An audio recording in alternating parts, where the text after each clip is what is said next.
The other part of the facing we could start working on, but again, your facing has to be pretty close to being done, is the side rails, but we can do some of that. You can see that the outside of this rail is kind of bulged out here, and this is maybe bulged in a little bit. And again, you can check with your reed template. They're not too far off. Sometimes they stick out a lot more than that, especially when you're opening a piece, but since we closed it, this isn't that far off. So in some cases you may just choose not to thin them because it'll mess up the plating, but this one's kind of worn anyhow, so why don't we do it up.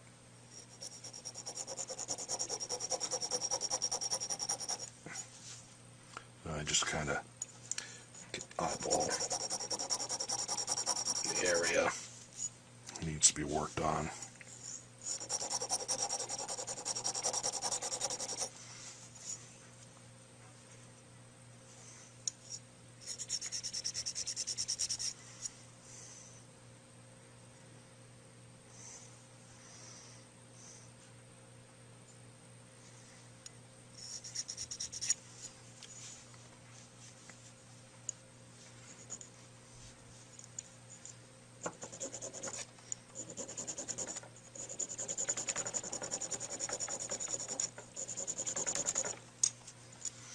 This rail's thicker than this one. I'll pretty much leave this one alone and just true them up.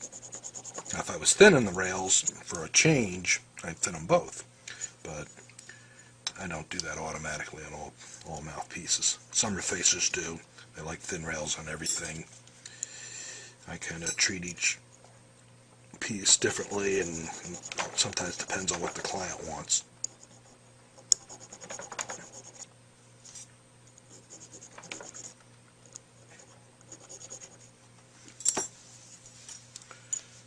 This riffer filed with a pointed round, it's real handy for working in the corners.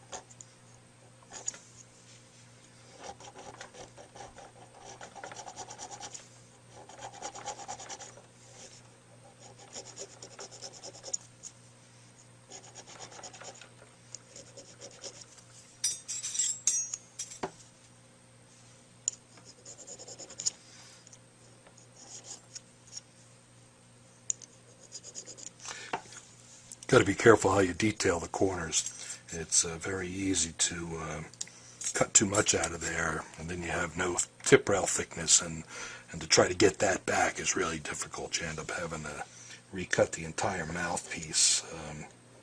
So proceed with caution there.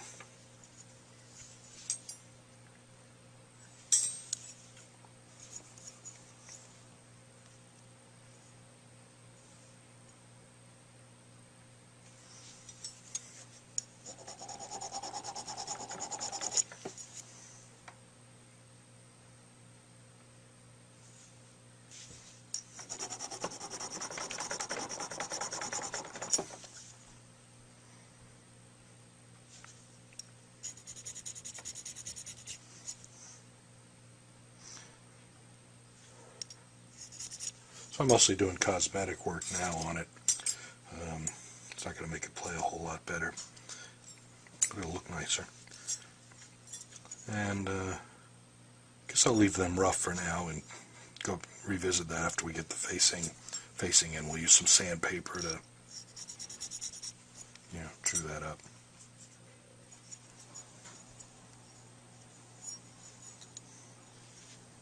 It's got a little tooth gouge in the bite plate. I'm going to leave that alone. It's not severe enough to worry about.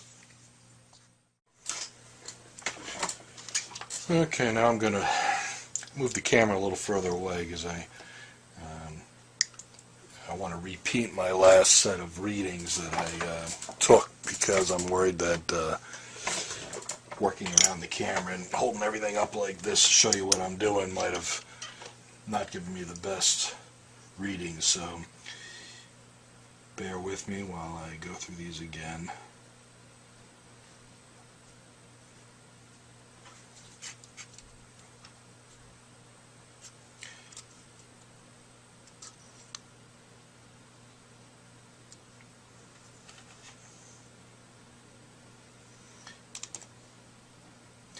.9, 47.4, I guess. So it's pretty crooked down the first reading.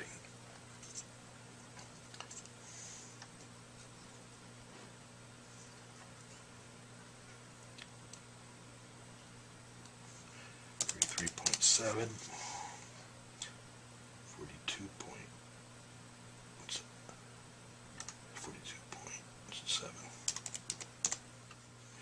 31.9 and 32. In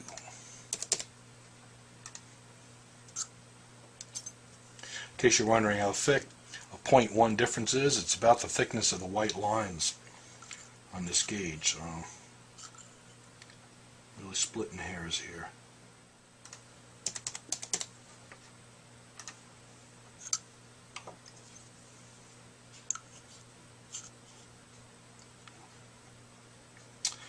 .8, 12.1.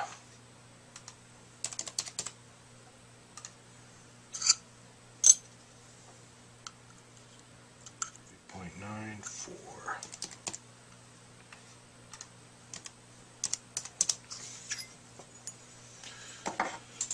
Tip opening. Now that I've thinned the rail, messed around with that. 105, right on target, except that's not where I need to enter it. I could enter it down here. So that 102 became a 105 after thinning the tip rail from the inside. Lighting.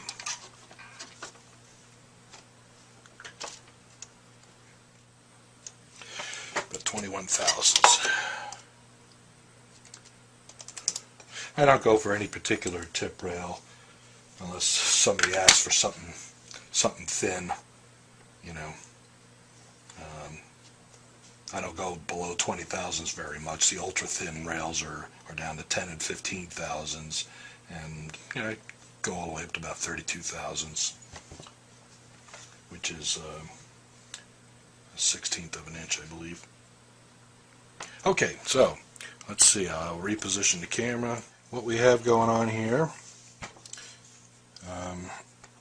there's a bump. And actually what happened was, since we shortened the tip of this piece a little bit, it actually changed the 0 point of where we measure the curve and brought it down a little bit. And so I have now with the current readings, it doesn't show me overshooting at all my target. I'm pretty much right on it.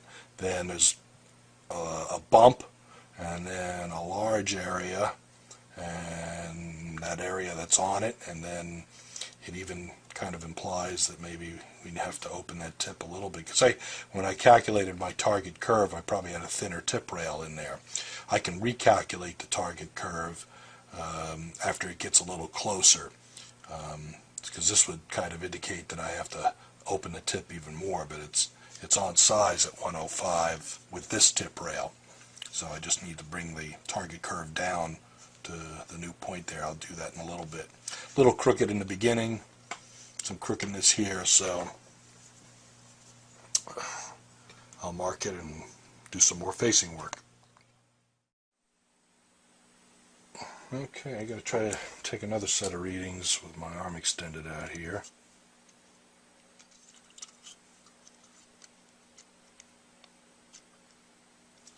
Okay, 51.8,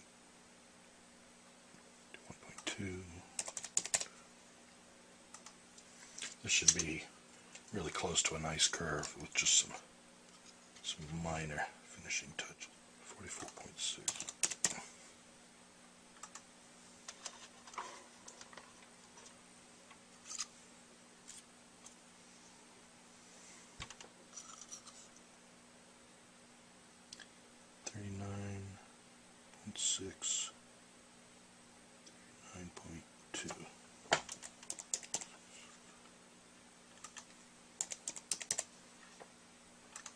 Still a little crooked.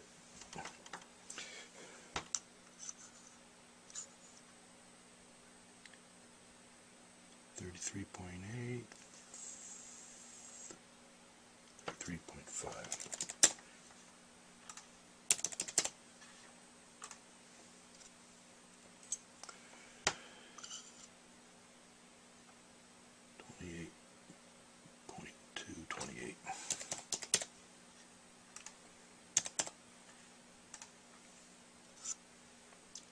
That's where the bump used to be, which is pretty much eradicated now. The big bump. 23.1.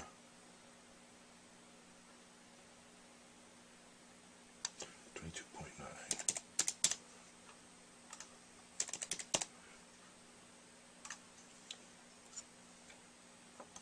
Went a little under the curve there. 18.1. Nice and even, but a little low.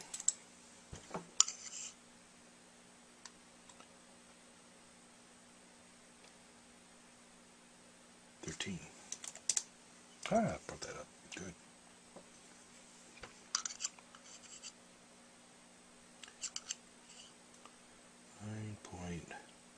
.3.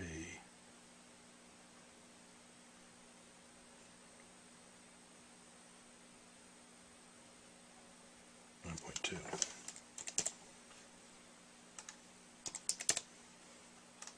Ooh, that went way up. That could be a problem. Spent so much time trying to get the straight there. May have dug in too much. I might have to remeasure that. 4.8. Let me go back before moving my gauge. Double check these. Sometimes if you tilt the feeler, you can get some different readings. So 13.113. So almost the same reading. I had 13 even on both sides.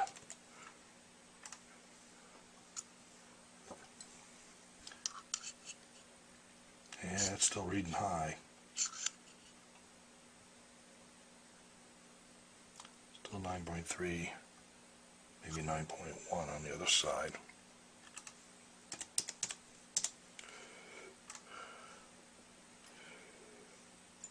And 93.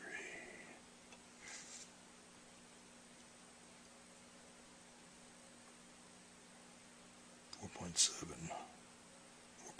4.8, 4.7.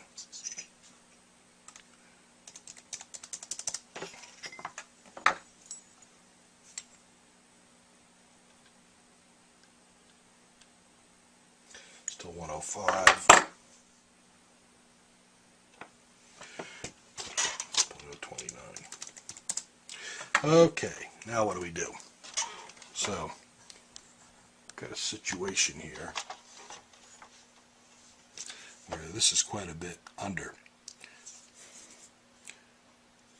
I could recalculate the curve and that'll become a low spot, but not as bad as it's looking.